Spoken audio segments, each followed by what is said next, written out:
Berikanlah telinga seorang murid, berbicaralah buat kami dengan bahasa yang mudah kami mengerti. Berikanlah roh hikmat dan wahyu supaya setiap firman-Mu boleh jatuh ke tanah yang subur dan kami boleh menghidupinya dengan sungguh-sungguh. Tolong hamba-Mu Tuhan, karena sungguh tanpa Engkau hamba tidak mampu menyelesaikan setiap menit-menit ke depan ke dalam pimpinan Roh Kudus sepenuhnya. Biar Kristus selalu dipermuliakan dalam hidup kami. Yang siap diberkati Tuhan, sama-sama kita katakan amen. Silakan duduk kembali. Oke. Seseorang dibilang hidupnya berkualitas dari apa? Apa ukuran hidup orang berkualitas? Kualitas hidup kita dibuktikan lewat karya-karya kita. Lukas 13. Perumpamaan tentang pohon ara yang tidak berbuah. Kita baca sama-sama ayat ke-6. Lalu Yesus mengatakan perumpamaan ini. Seorang mempunyai pohon ara yang tumbuh di kebun anggurnya, dan ia datang untuk mencari buah pada pohon itu, tetapi ia tidak menemukannya. Ayat 7 sama-sama. Lalu dia berkata kepada pengurus kebun anggur itu, sudah 3 tahun aku datang mencari buah pada pohon ara ini, dan aku tidak menemukannya. Tebanglah pohon ini, untuk apa ia hidup di tanah ini dengan percuma?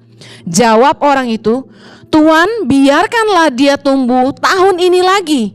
Aku akan mencangkul tanah sekelilingnya, memberi pupuk kepadanya, dan mungkin tahun depan ia berbuah. Jika tidak, tebanglah ia.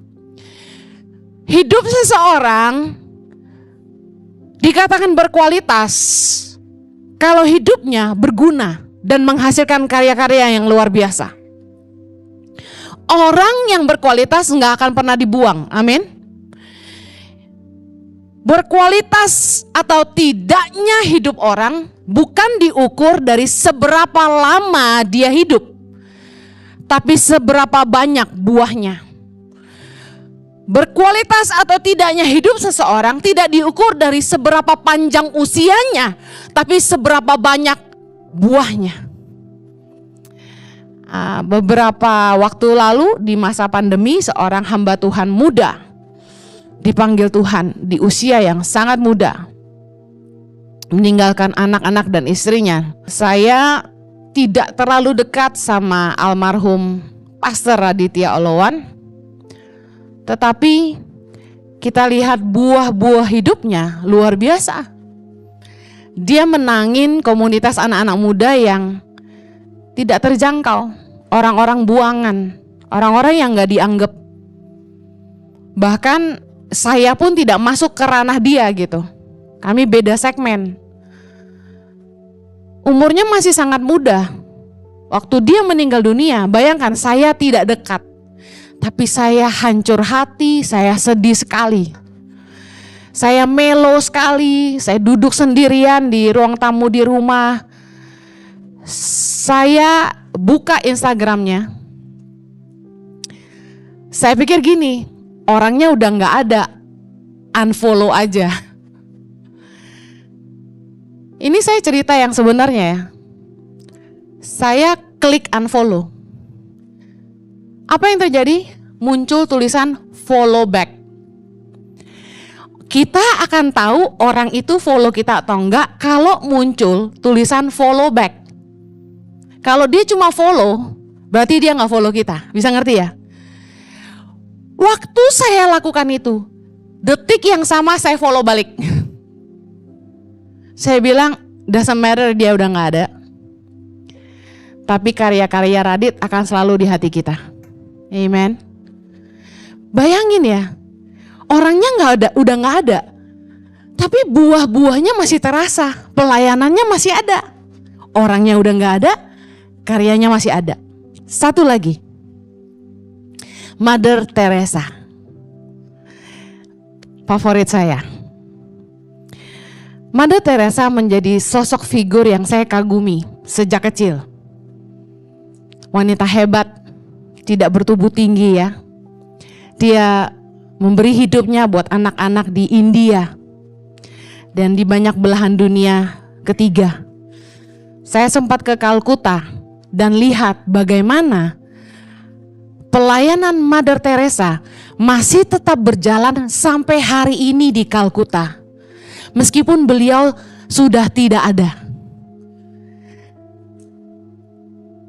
Kualitas hidup seseorang tidak ditentukan dari panjang pendek usianya, tapi seberapa banyak buahnya. Sampai orang itu nggak ada, pelayannya tetap ada. Karena hidupnya sungguh-sungguh berkualitas. Dia punya nama besar dan nama baik yang orang percaya. Sampai orangnya nggak ada pun, karyanya tetap dipercaya. Lukas 13 ayat 7 tadi dikatakan gini, sudah 3 tahun aku datang mencari buah pada pohon ara ini dan aku tidak menemukannya. Tebanglah pohon ini. Untuk apa ia hidup di tanah ini dengan percuma? Saya mau kasih tahu, kalau hidupmu berkualitas, Anda gak akan pernah dengar kata-kata ini. Tapi kalau hidupmu tidak berkualitas, Anda akan sering dengar, buat apa lu hidup? Percuma kamu hidup. Kata-katanya gitu. Buat apa kamu ada di rumah ini? Percuma, ada gak ada kamu sama aja gitu. Ketika seseorang menjadi tidak berguna, gak memberikan kontribusi apa-apa, buahnya gak ada. Ada gak ada lu sama aja. Firman Tuhan bilang gini, untuk apa dia hidup di tanah ini dengan percuma? Tebang aja. Gak heran kalau di masa perusahaan-perusahaan ramai melakukan redundansi karyawan, memecat banyak staf-staf di perusahaan karena pandemi kemarin. Saya rasa itu sudah gak bisa diukur dari kualitas gak kualitas, mereka pecat massal. Tetapi Anda mengerti maksud saya, ketika perusahaan-perusahaan terpaksa harus melepaskan banyak karyawan.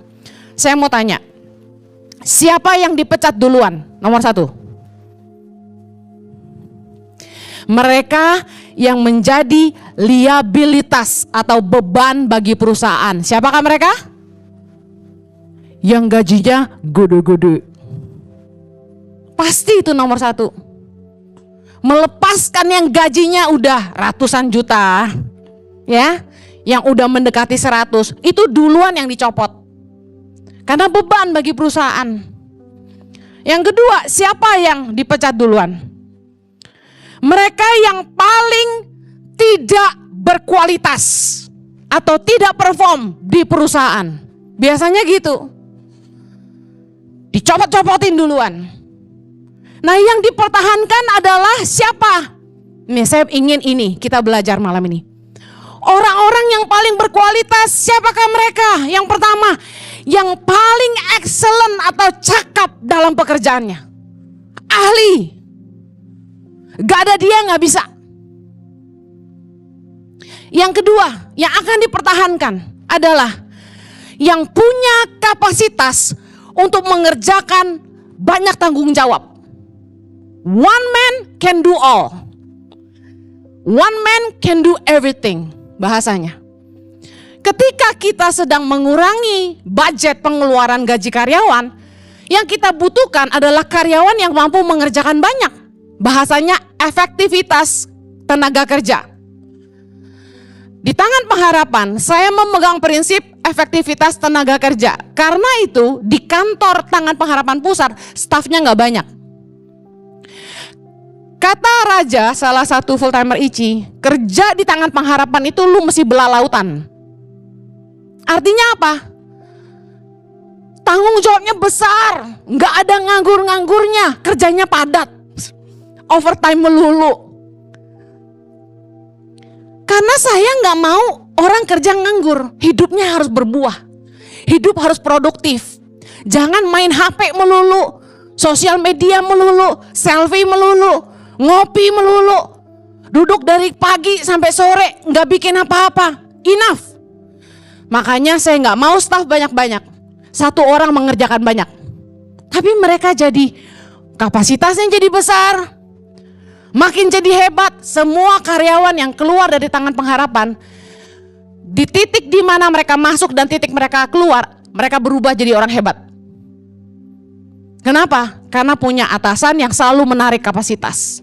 Bahasanya Felix, Pastor Jojo tuh orang yang gak gampang puas. Selalu menarik kapasitas. Saya kasih tahu, bersyukurlah ketemu orang yang kayak gini. Dia detail banget. Zet, ini salah gitu. Justru kita jadi makin tajam karena diarahkan. Daripada pemimpin gak pernah koreksi, taunya pecat-pecat aja. Lebih baik kita diajarin, dididik keras dan berkatnya keras. Haleluya. Kemudian karyawan yang terbaik yang dipertahankan siapa? Yang paling setia dan paling bisa dipercaya. Setuju? Yang punya usaha? Setuju? Yang paling setia dan paling bisa dipercaya. Kalau yang tadi paling bisa diandalkan, ya. Sekarang yang paling setia dan paling bisa dipercaya. Nah, ada anak-anak muda di ICI kemarin. Jadi saya tuh kalau Anda bergabung di Impact Family-nya ICI, ini keuntungannya. Saya muter untuk ketemu dengan jemaat yang bergabung di Impact Family per segmen. Disitulah Anda akan melihat wajah Henny Kristianus tanpa make up. Saya bodoh banget ya, habis mandi rambut basah-basah, komsel. Kemudian kita tanya jawab, nggak ada khotbah, tanya jawab. Jadi sambil menjawab pertanyaan saya khotbah beberapa topik gitu. Sama aja kan. Nah, di situ mereka tanya gini, Kak Henny, gimana tuh kalau yang staff yang sering dikasih job-job tambahan di luar job desk? Gimana tuh? Saya jawab gini, kepada yang paling bisa dipercaya akan dipercaya lebih. Kepada yang paling bisa dipercaya akan dipercaya lebih. Kepada mereka yang punya lebih akan dipercaya lebih. Saya jadi ingat firman Tuhan. Matius 25:29 dikatakan gini, karena setiap orang yang mempunyai, kepadanya akan diberi sehingga ia berkelimpahan. Tapi siapa yang tidak mempunyai, apapun juga yang ada padanya akan diambil daripadanya. Ingat waktu ada hamba yang diberi 5 talenta, dia menjalankan dapat berapa? 5 talenta. Jadi total talentanya 10. Nah yang 2 dapat 2 jadi 4. Nah yang 1 nggak bikin apa-apa dengan 1 itu. Nah kalau Anda yang 1 ini Anda kasih ke siapa? Orang akan kasih yang keempat dong, yang punya 4 dong, soalnya dia masih sedikit, betul gak? Tambahin yang 1 ini kasih yang keempat. Enggak, Tuhan kasih ke yang punya 10. Karena Tuhan bilang kepada setiap orang yang mempunyai, kepadanya akan diberi. Anda akan percayakan tanggung jawab lebih kepada orang yang mampu mengerjakan lebih. Kalau kita mau ngangkat orang di kantor kita, di perusahaan kita, kita pengen memilih seorang manajer. Kita akan pilih karyawan yang paling bisa mengerjakan banyak hal, ngerti semua segmen di kantor, semua divisi. Kenapa? Karena sebagai seorang pemimpin, dia harus mengevaluasi dan mengarahkan dan memeriksa pekerjaan karyawan-karyawannya. Nah bagaimana dia bisa lakukan itu kalau dia nggak ngerti kerjaan karyawan-karyawannya? Jadi seorang pemimpin harus punya kapasitas ngerti banyak hal. Kalau Anda di perusahaan yang Anda bekerja, bosmu selalu numpukin kerjaannya justru ke kamu, siap-siaplah, bentar lagi kamu naik gaji, bentar-bentar lagi kamu akan naik promosi. Amen. Orang itu pengen gajinya tinggi, tapi paling penting kita nunjukin prestasi. Istilah suami saya gini, bikin bos lu malu kalau nggak gaji lu gede. Gitu dong. Kalau sampai kita udah berprestasi, ngasih hasil karya yang terbaik, dan bos kita nggak menghargai, dia malu. Kamu digaji 5 juta, tapi kerjaan kamu kayak orang digaji 20 juta, dia malu dong. Paling enggak Tuhan bakal kilik-kilik dia, naikin gajinya. Naikin gajinya, dicomot orang loh dia loh. Jujur aja, Kita begitu ngelihat staff kita punya kapasitas yang besar, awalnya kan kita nggak tahu. Oke, kita gaji segini dulu, betul nggak? Di mana-mana gitu dong. Begitu dia kerja yang terbaik, nggak cari muka, pokoknya kerja. Kita lihat, wih, orang ini bagus banget. Nggak naikin gajinya, diambil orang nih. Wah, staff-staff ICI yang bagus-bagus tuh udah dipepet-pepet gereja lain. Udah diincer-incer. Pindah sini dong, pindah sana dong. Ada yang kemarin ketemu saya, mereka penasaran, siapa sih yang pegang YouTube-nya Ibu Heni sampai 1 juta lebih? Nggak ada, itu Tuhan. Tuhan yang bikin subscribersnya 1 juta lebih, bukan orang. Amin. Percayalah. Tapi siapa yang mengerjakannya? Oh, saya dengan bangga. Anak-anak asrama Tangan Pengharapan yang kita sekolahin. Hari ini mereka lah yang ngedit khotbah-khotbah saya loh. Anak-anak pedalaman, bos, yang kita sekolahkan di Jakarta. Hari ini mereka yang ngedit khotbah saya dan handle YouTube Heni Kristianus. 1 juta lebih subscribernya. Anak pedalaman. Bangga sama anak sendiri gak apa-apa lah. Orang mau bajak-bajak, anak gue lu bajak. Mereka bilang gini, siapa sih yang handle YouTube Heni Kristianus tuh? Kita harus tahu tuh siapa di belakangnya. Saya langsung senyum. Saya bilang gak bisa. Itu anak saya. Mau dibajak gimana?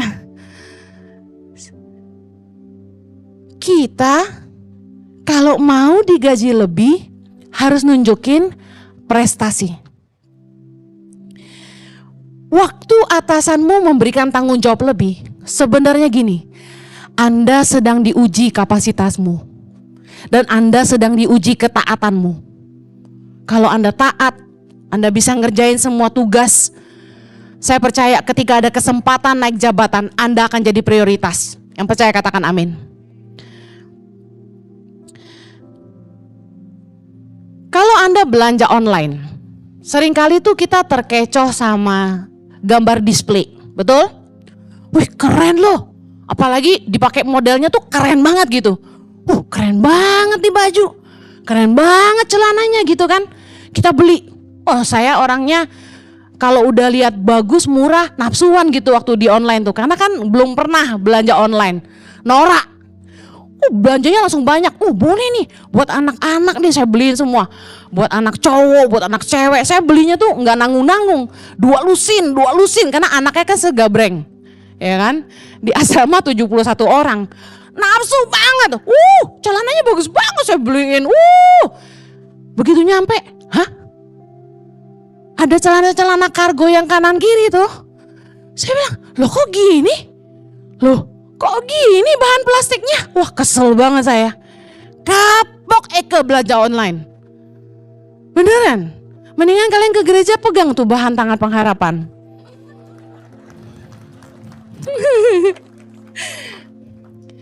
Dari situ saya belajar, barang yang berkualitas gak mungkin murah. Amen. Barang yang berkualitas gak mungkin murah. Percayalah, kalau hidupmu berkualitas, kamu gak murahan. Kita seringkali terkecoh karena displaynya bagus, gambarnya bagus. Nah gini, kadang-kadang pemimpin juga suka terkecoh. Ngelihat penampilan luar doang. Keren, cantik, ganteng. Tapi at the end of the day yang kita sadari, yang menentukan kualitas seseorang itu apa? Karya hidupnya, karakternya. Percuma kelihatan cantik, percuma kelihatan ganteng, kalau gak bisa kerja. No action, talking only. Orang dagang jualan body katanya. Kalau jual mobil, lihat aja. Yang jaga stand siapa? SPG. Pakai rok mini, pakai baju ketat segini. Saya heran, mobil sama cewek seksi apa hubungannya? Bener gak ngerti? Orang jualan produk apa yang dijual badan perempuan. Aneh menurut saya. Anda jangan belajar kayak gitu, itu cara dunia. Anda pengen kerja, jangan datang dengan hanya bawa penampilan seksi aja. Kalau Anda nggak bisa kerja, Anda bikin malu aja. Jangan ngandalin wajah cantik, deketin bos, rayu-rayu bos. Udah nggak laku zaman sekarang. Buktikan karyamu. Jangan cuma seksimu. Amen. Jangan karena penampilan Anda pikir Anda bisa dipromosi. Jadi simpenan bos, jadi pacar bos. Enggak boleh anak Tuhan kayak begitu. Amen. Kita nggak jualan produk pakai body. Kita berkualitas. Amsal 22 ayat 29. Pernahkah engkau melihat orang yang cakap dalam pekerjaannya? Di hadapan raja-raja ia akan berdiri. Do you see a man who excels in his work? He will stand before kings. He will not stand before unknown men. Dengar baik. Promosi dari Tuhan tuh udah pasti buat orang-orang yang excellent dalam pekerjaannya. Saya tadi bilang, banyak orang pengen gaji tinggi tapi gak berprestasi. Banyak orang yang mau dipromosi tapi gak mau tanggung jawab lebih. Mari, kalau kamu ingin dilihat hidupmu berkualitas, hasilkan karya-karya yang berkualitas. Kerjalah dengan sungguh-sungguh. Jangan sampai makan gaji buta. Jangan sampai nipu-nipu atasan. Lakukan yang terbaik. Kalau Anda seorang pengusaha, nggak usah pakai cara-cara kotor buat dapat keuntungan. Buktikan kualitas saja. At the end of the day, orang akan cari yang paling berkualitas. Brand-brand handphone banyak banget bermunculan. Yang murah banyak, yang keren banyak, tapi orang tetap stay pakai yang paling berkualitas. Saya salah satunya. Kita nggak akan coba merek lain kalau kita udah tahu ini paling berkualitas. Kalau Anda ingin hidupmu berkualitas, jangan pernah nggak beri yang terbaik dalam apapun yang kamu kerjakan. Apa yang sekarang bikin kita berkualitas? Yang membuat kita berkualitas adalah tantangan, challenges. Tantangan itu membuat orang jadi ahli. Orang-orang yang tiap kali ngadepin tantangan di kehidupan, kalau dia mudah menyerah, cengeng, dikit-dikit konseling dong, dikit-dikit doain pendeta dong. Saya kasih tahu, masalahmu gak akan selesai kalau kamu gak hadapi. Jangan punya mental cemen. Seseorang itu akan dinilai berkualitas kalau dia tahan terhadap tekanan. Hadapi masalah. Saya bersyukur, saya besar menghadapi begitu banyak problema dan saya gak bisa ngandalin orang tua saya gak bisa ngandalin siapa-siapa, dan saya hanya mengandalkan Tuhan. Hidup itu gak mudah. Saya ngadapin banyak tekanan di hidup saya. Dan hari ini saya jadi kuat karena saya melewati banyak tantangan. Raja Daud menjadi raja yang gak pernah kalah dalam perang. Dia menjadi sangat ahli dalam berperang karena dia berperang terus dan Tuhan menyertai dia. Saya kasih tahu, ada istilah gini, bisa karena biasa. Orang tuh jadi ahli karena dia biasa menghadapi semua tantangan yang ada. Kalau Anda ada masalah, Anda quit. Ditegur sedikit, Anda kabur. Dimarahin pemimpin sakit hati, dendam. Anda gak akan jadi orang berkualitas. Ketika Anda ditekan sama atasan, Anda mengalami gesekan dengan teman sepelayanan, sama teman di kantor, selesaikan, hadapi. Masalah apapun yang kamu hadapi dalam hidup ini akan membuat kamu jadi excellent, bisa karena biasa. Bayangin ada satu perusahaan, mereka bikin antena.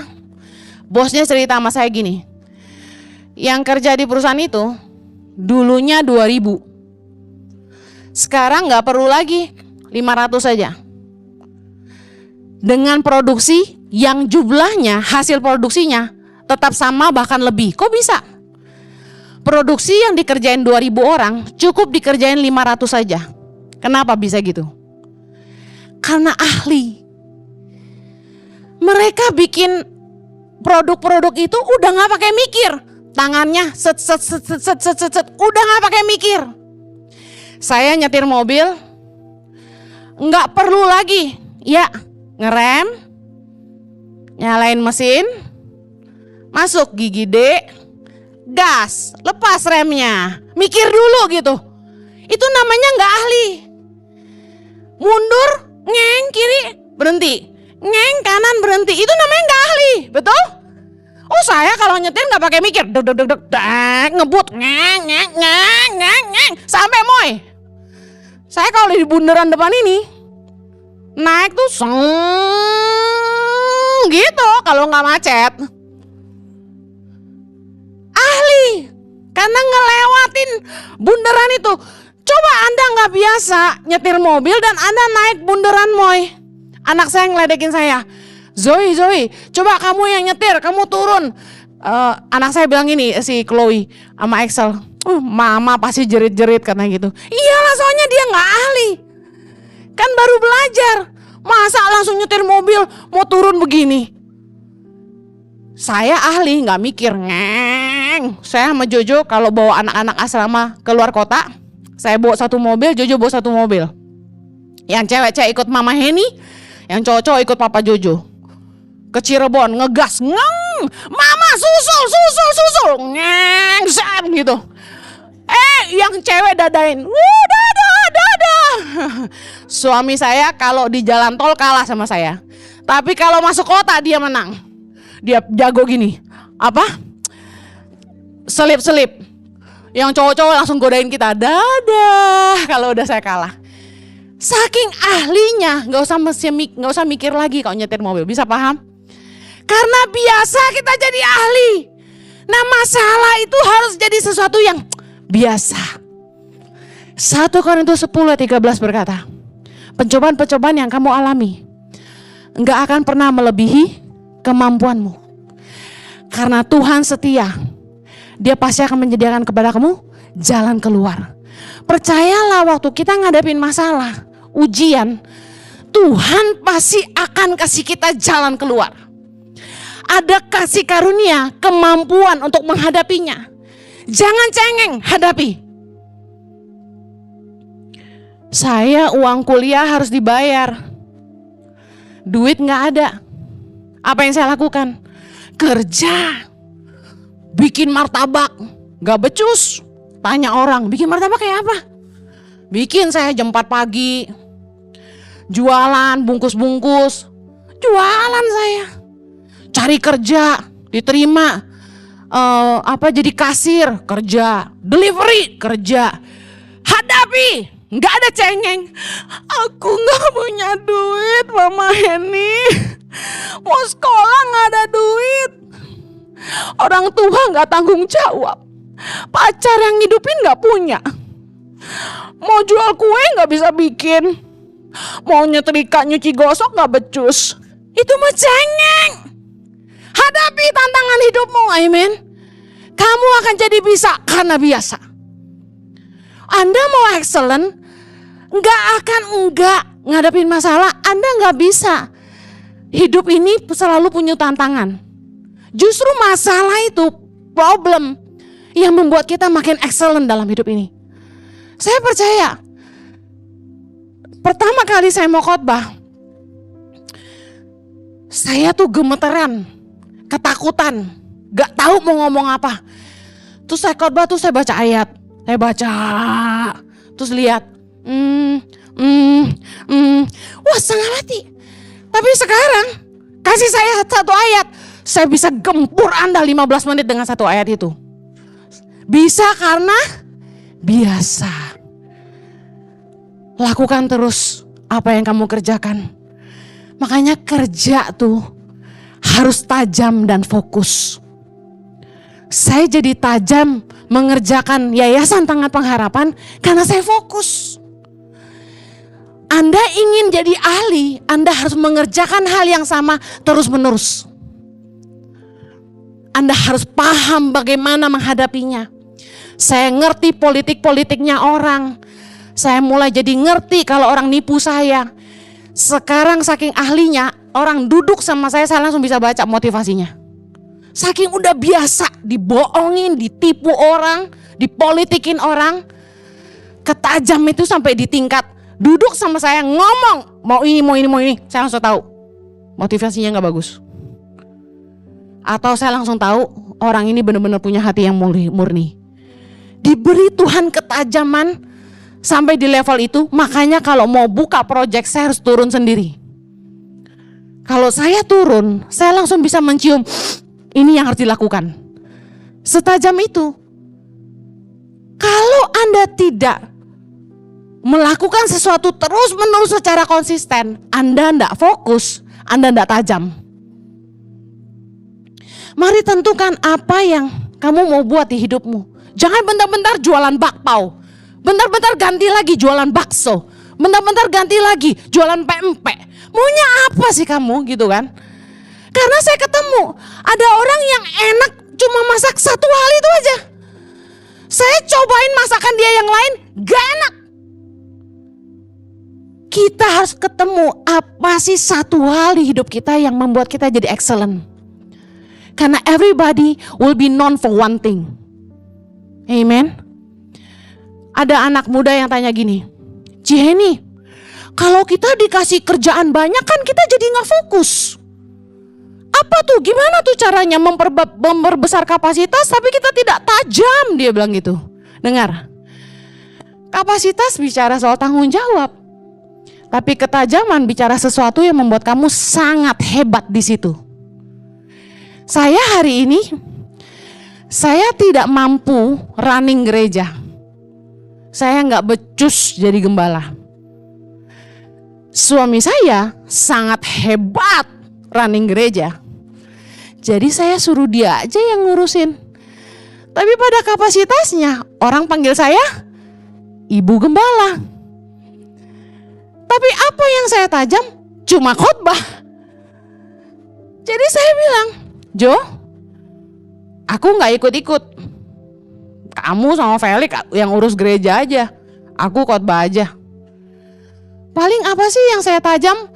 Ya soal yang bersih-bersih itu, toilet-toilet itu. Yang kalau Anda buang sampah sembarangan, makan di auditorium, nah itu bagian saya. Nah itu yang saya ngurusin. Tapi yang saya mau ngomong ini, Anda mungkin punya banyak talenta. Anda mungkin dipercaya Tuhan banyak hal.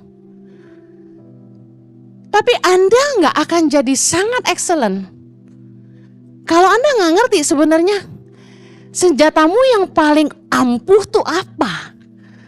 Mungkin saya akhiri dengan kesaksiannya.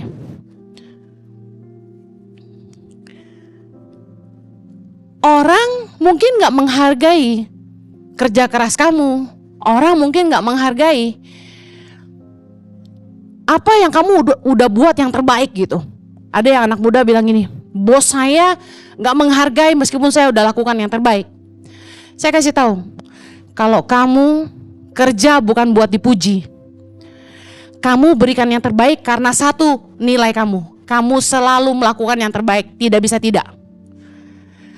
Tuhan akan menyediakan upahnya bagi kamu. Kalau bosmu tidak bisa menghargai kamu, Tuhan akan bawa kamu ke tempat di mana kamu seharusnya, di mana kamu akan dihargai. Because you will be rewarded according to what you're worth. Saya akhiri dengan kesaksian saya. Satu hari saya pernah kerja di sebuah gereja. Lulus sekolah Alkitab tahun 99. Saya kerja full time di sebuah gereja. Saya sebenarnya pelayanan di gereja itu sudah sejak gereja itu berdiri karena kami merintis gereja itu waktu masih kuliah tahun 96. 99 saya lulus sekolah Alkitab, kami full time. Saya digaji dengan persembahan kasih tentu ya, dengan nominal yang sangat rendah menurut ukuran Australia.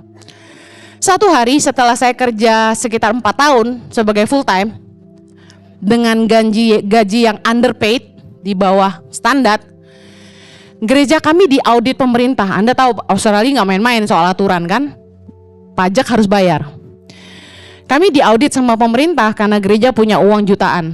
Nah, kemudian mulailah auditor datang ke kami dan diketahui bahwa staf full time bekerja di gereja itu gajinya semua di bawah standar. Akhirnya dengan sangat terpaksa gembala menaikkan gaji semua staf full time sesuai standar Australia. Tapi standarnya itu kan ada yang paling minimum sampai seterusnya ya. Nah, ketika kami dipanggil satu-satu, ingat saya udah pelayanan 8 tahun, 4 tahun full time. Saya dikasih tahu, Henny, gaji kamu sekian. Sekitar $21.000 Australia per tahun, bayangin. Itu tuh UMR, ibaratnya UMR, itu tuh yang terendah sekali. Like beginner. Mungkin anak lulusan SMA gitu, yang baru kerja. Saya kaget. Saya sedih sekali. Saya sedihnya bukan karena nominalnya. Anda tahu, sebelum digaji segitu pun saya melayani dengan sukacita. Tapi yang membuat saya sedih adalah, nilai saya, kualitas saya di mata pemimpin saya cuma segitu. Ngerti ya? Ternyata saya tidak terlalu berkualitas di mata mereka sehingga mereka menilai saya sekian saja. Saya sedih, berarti saya belum kasih yang terbaik dong. Padahal sebenarnya tanggung jawab saya banyak banget. Dari mulai ngurus bookstore gereja, jadi sekretaris gereja, nyuci perjamuan kudus, jadi worship pastor dan lain sebagainya, ngelatih choir, pokoknya banyak banget kerjaan saya. Tapi saya nggak pernah ngeluh. Saya nggak pernah punya day off. 7 hari seminggu saya kerja. Tapi saya sedih waktu ternyata mereka menghargai saya dengan UMR terendah. Singkat cerita, saya tetap kerja. Apa yang terjadi? Setelah digaji 2 kali kurang lebih, 2 bulan berjalan, ternyata pemerintah Australia menetapkan seorang full timer gereja nggak usah bayar pajak. Ternyata full timer gereja itu bebas pajak karena kita hamba Tuhan sepenuh waktu, kita nggak punya kerjaan yang lain. Jadi gaji sekian yang dipotong pajak dan nominalnya segini buat saya, akhirnya saya bisa punya semuanya karena nggak usah bayar pajak, bisa ngerti ya? Dari yang setiap minggu kurang lebih cuma dapat $300-an, saya dapat $500-an per minggu karena pemerintah ternyata menetapkan kami nggak usah bayar pajak. Di situ saya dapat satu hikmah. Kamu jangan pernah putus asa ketika merasa kamu tidak dihargai sama sesama. Penilaian orang lain tidak sama dengan nilaimu yang sesungguhnya. Apa kata orang bukanlah nilaimu yang sesungguhnya. Tetap setia dan lakukan yang terbaik. Tuhan akan memberikan kepada kamu bagian yang menjadi upahmu. Tuhan akan membawa kamu ke tempat yang seharusnya. Tuhan akan memberikan kamu upahmu yang sesungguhnya. Tetap setia di daerahmu masing-masing. Apapun yang kamu kerjakan di tanganmu hari ini, never not giving the best. Gak bisa gak yang terbaik. Pokoknya harus selalu kasih yang terbaik. Percayalah, kualitasmu ditentukan dari karyamu. Jangan sampai tidak berbuah. Jadilah orang yang berguna. Kita berdoa. Haleluya. Bapa di sorga, kami berdoa agar Engkau mengurapi setiap kami. Apapun yang kami pegang di tangan kami hari ini, pakailah ini untuk kemuliaan nama-Mu. Pakailah ini untuk menyatakan karya-karya Tuhan yang hebat dalam hidup kami. Biarlah Tuhan boleh menajamkan kami, mengurapi kami, memampukan kami mengerjakan apa yang Tuhan percayakan di tangan kami dengan setia. Kami mau terus beri yang terbaik buat Tuhan. Percaya upah kami adalah ditentukan oleh Tuhan. Kami gak mau kecil hati, kamu gak mau jadi lemah, tapi kami mau belajar konsisten. Jadi orang yang bisa dipercaya, gak mengeluh, tapi terus mengizinkan masalah datang dan kami mau terus belajar mengasah diri kami. Percaya pertolongan Tuhan selalu tepat waktu buat kami. Terima kasih Tuhan, berkati umat-Mu yang hadir, berdoa supaya Tuhan mereka boleh jadi pemenang-pemenang di semua tempat dimanapun mereka berada. Di dalam nama Yesus kami berdoa. Saya percaya saudara sudah diberkati melalui firman Tuhan yang diberikan. jangan lupa untuk direnungkan dan dilakukan. Hai positive people, sudah cek koleksi t-shirt dan hoodie terbaru dari Positive by YTP.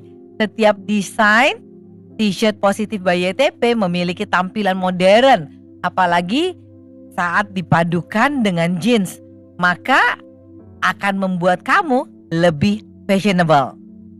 Dan seperti kita ketahui, you buy means you donate.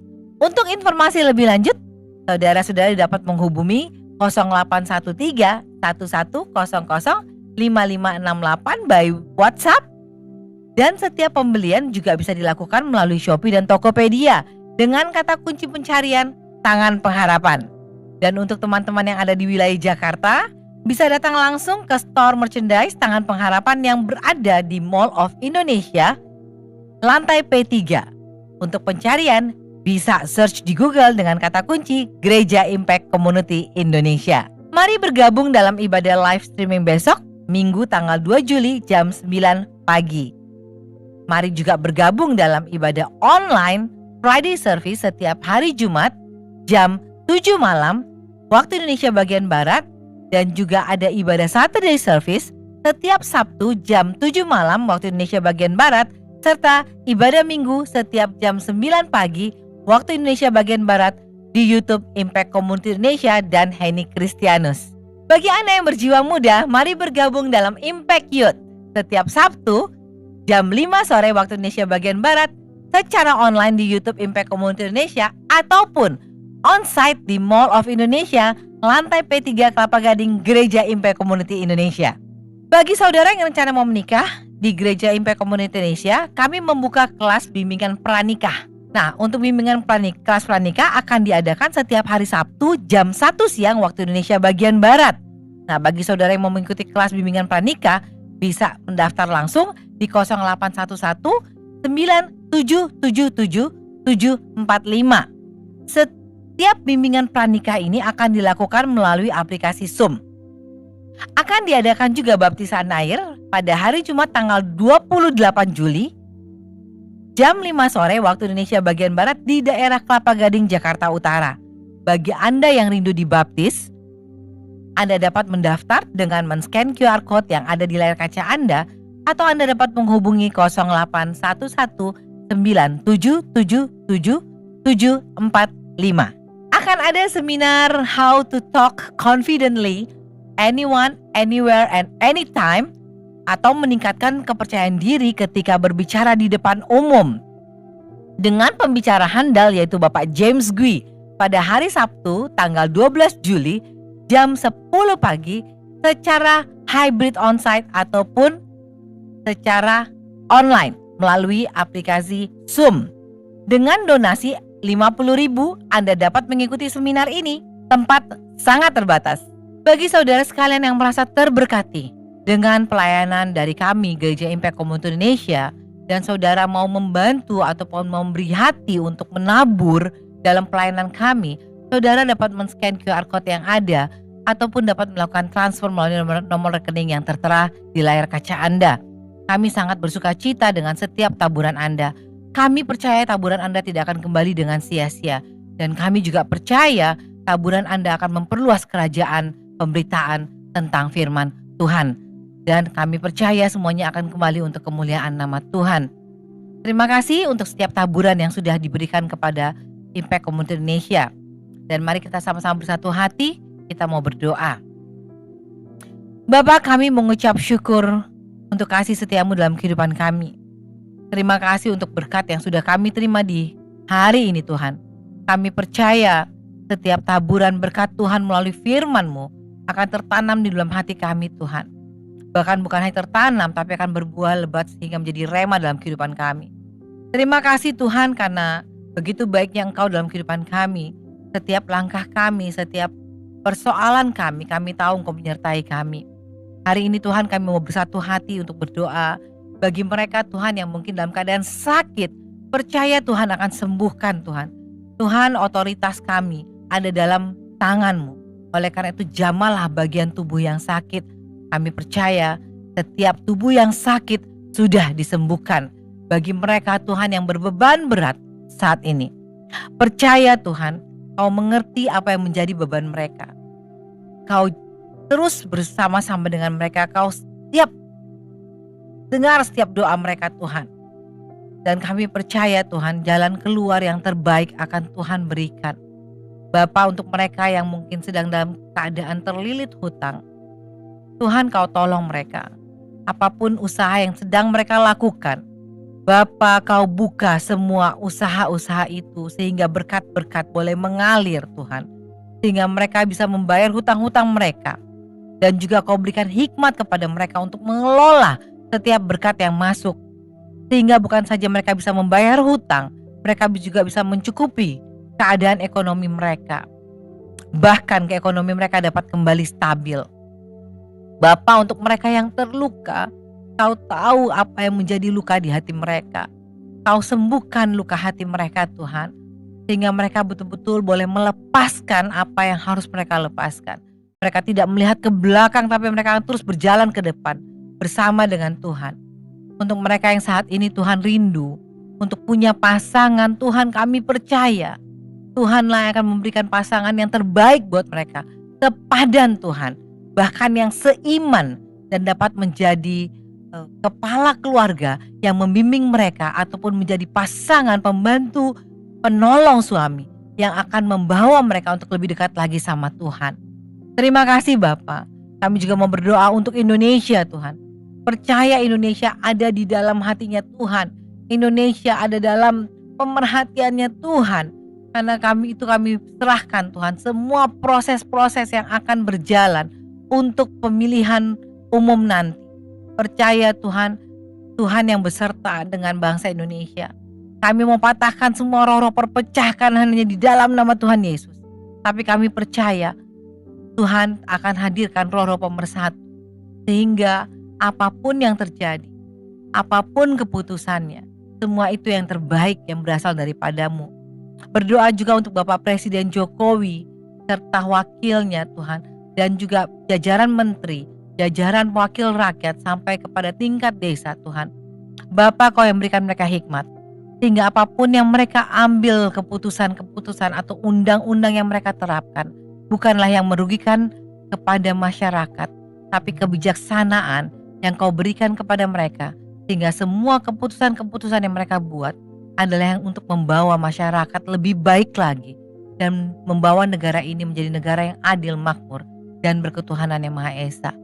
Terima kasih Tuhan, percaya semuanya dalam pemerhatian-Mu, percaya semuanya akan baik-baik saja. Pada akhirnya Bapak, kami mau bersatu hati untuk menerima berkat yang berasal daripada-Mu. Kami mau angkat kedua tangan kami dan menerima berkat Tuhan. Kasih setia dan damai sejahtera dari Allah Bapa, perkenanan dari Tuhan Yesus Kristus menyertai setiap langkahmu, baik dari hari ini sampai selama-lamanya, bahkan sampai Tuhan Yesus Kristus datang kedua kalinya. Dan nama kita tertulis dalam buku kehidupan. Kita yang sudah diberkati sama-sama katakan amin. Terima kasih sudah mengikuti ibadah online Saturday Service. Sampai ketemu besok di ibadah minggu, baik online maupun onsite. Sampai jumpa, Tuhan Yesus mengasihimu. You are good. Yuk, tepuk tangan semua di atas kepala impact people. Say, so good, yeah. Yes you are, yes you are, yes you are. Sing after me. You are good all the time, all the time. You are good, you are good all the time, all the time. You are good, you are good all the time.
Belajar bersama musik bisa menjadi cara yang efektif untuk membantu anak-anak dalam memahami pelajaran. Ketika anak-anak merasa bosan atau tidak tertarik dalam belajar, mengajak mereka untuk bermain musik sambil bernyanyi bisa menjadi solusi yang menyenangkan. Misalnya, ketika belajar matematika, guru menyanyikan lirik lagu yang berisi rumus matematika atau perhitungan. Dengan cara ini, anak-anak akan lebih mudah mengingat rumus dan perhitungan tersebut. Selain itu, belajar sambil bermain musik juga dapat membantu meningkatkan keterampilan sosial dan emosional anak-anak. Ketika mereka bermain musik bersama-sama, anak-anak belajar untuk bekerja dalam tim, mendengarkan, dan menghargai ide-ide satu sama lain, serta dapat membangun rasa percaya diri. Belajar bernyanyi juga dapat meningkatkan kreativitas dan imajinasi anak-anak. Ketika mereka diberi kesempatan untuk mengekspresikan diri melalui musik, anak-anak dapat belajar untuk berpikir secara kreatif dan berani mengambil risiko. Salah satu anak yang suka belajar musik ialah Christophel, anak FLC Hilimbuasi, Nia Selatan. Anak yang biasa disapa Tofel ini sangat suka belajar musik. Bahkan, setelah sekolah pun, ia menyempatkan dirinya untuk belajar musik. Halo, sobat pedalaman. Bersama dengan kami dari FLC Hilimbuasi bersama Ibu Dio dan Christopher. Target saya buat Christopher mungkin 2 sampai 3 bulan ini untuk dia bisa menguasai 1-2 lagu, karena selama kita sudah melatih dia selama 1 minggu ini, dia sudah cepat menangkap beberapa kunci. Ada 4 kunci yang sudah dia bisa kuasai. Nah, itu yang saya inginkan dari Christopher, supaya nanti ini bisa menjadi bekal dia di masa depan.